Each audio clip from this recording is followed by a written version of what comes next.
So మనము ముందు చెప్పుకున్నటువంటి విధంగా స్వరాక్షరాల గురించి, వ్యంజనాక్షరాల గురించి, మాత్రాల గురించి, భారతుడి గురించి చెప్పుకున్నాం. ఇప్పుడు వాటన్నిటితో సంబంధించినటువంటి పదాల గురించి చూసుకుందాం. లాస్ట్ వీడియోలో మీరు సరళ శబ్దం నేర్చుకున్నారు కదా, చాలా సరళంగా ఉన్నాయి. అయితే వాటికంటే కొంచెం డిఫికల్ట్, అంతేనా? మరి డిఫికల్ట్ కాదు, చాలా చాలా ఈజీగా ఉంటాయి. అయితే మీరు ఫోకస్ చేయాలి. నేను చెప్పేది జాగ్రత్తగా ఉన్నారనుకోండి, శబ్దం ఈజీ అవుతుంది. సో ఇక్కడ చూడండి, ఫస్ట్ వన్ మాత్రా వాలే శబ్దం. ఆల్రెడీ మీరు స్వరాక్షరాల గురించి నేర్చుకున్నారు కదా, ఆ స్వరాక్షరంలో ఉన్నటువంటి మాత్రలతో మనం అప్పుడు చెప్పుకున్నాం. ఇప్పుడు చూడండి, ఫస్ట్ వన్ काल, काल ఏముంది? ఆ కి మాత్ర ఉంది. किला ई की मात्रा वाले शब्द है. कीड़ा ई की मात्रा वाले शब्द है. कुटीर उ की मात्रा वाले शब्द है.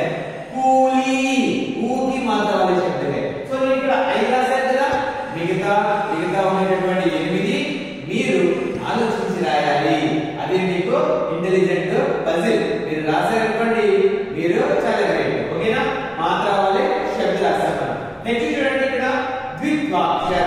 ద్విత్వము అంటే రెండు. సో ఒక అక్షరానికి అదే అక్షరం ఒత్తుగా వచ్చినట్లయితే దానిని మనము ద్విత్వాక్షరము అంటారు. ఈ ద్విత్వాక్షరాలు అనేటటువంటివి మనకు ఏ రకంగా పలకబడతాయి ఒకసారి చూడండి నాన్న. ఫస్ట్ వన్ చూడండి, షక్కర్. షక్కర్ కాదు కావద్దు. సో షక్కర్. నెక్స్ట్ చూడండి, బచ్చా. చావు చావద్దు, బచ్చా. నెక్స్ట్ చూడండి, సుగ్గా. సుగ్గా అనేది చిలుక, ప్యారెట్. సుగ్గా కాదు కావద్దు. అలాగే గుబ్బారా, బాగు బావద్దు. అలాగే నెక్స్ట్ చూడండి, బిల్లి. లాగు లావద్దు. అంటే ఇక్కడ ప్రతి చోట మీరు గమనించినట్లయితే ఈ పక్కన ఏ అక్షరం అయితే ఉందో ఆ అక్షరానికి అదే అక్షరం మనం ఒత్తుగా ఇచ్చాము. ఒక అక్షరానికి అదే అక్షరం ఒత్తుగా వస్తే దాన్ని మనము ద్విత్వాక్షరం అంటారు. సో ఈ రకంగా మీరు ఏం చేస్తారు తెలుసా? మీ టెక్స్ట్ బుక్ లో ఉండేటటువంటి ద్విత్వాక్షర పదాలను సర్కిల్ చేయండి, ఐడెంటిఫై చేయండి. అప్పుడే మీరు ద్విత్వాక్షరాల గురించి నేర్చుకోగలుగుతారు ఈ హాలిడేస్ లో. ఓకే, నెక్స్ట్ మనము సంయుక్తాక్షర. సో ఏంటి నాన్న చెప్పండి, వర్ణమాల సంయుక్తాక్షర. Very good. క్ష, త్ర, జ్ఞ, శ్ర. ఓకే, సో ఇక్కడ చూడండి, వాటిని ఎందుకు అంటారయ్యా అంటే అవి రెండు అక్షరాల కలయిక ద్వారా, అంటే రెండు వేర్వేరు అక్షరాల కలయిక ద్వారా ఏర్పడినటువంటి అక్షరాలు కాబట్టి వాటిని సంయుక్త అక్షరాలు అంటారు. ఇక్కడ కూడా చూడండి, మక్కన్. మక్కన్ ఈ మహాప్రాణులు అల్ప ప్రాణాక్షరం ఒత్తుగా వచ్చింది కాబట్టి రెండు వేర్వేరు అక్షరాల యొక్క కలయిక ద్వారా సంయుక్త అక్షరము ఏర్పడుతుంది. నెక్స్ట్ చూడండి, పర్వత్. ఇక్కడ మీరు గమనించాలి, పర్వత్ రాతి మాత్రం ఫస్ట్ వచ్చింది కాబట్టి పైన రేమం ఇచ్చాము. దీనికి ఉదాహరణ తీసుకున్నట్లయితే ధర్మం, రర్మం రాతి మాత్రం పైన వస్తుంది.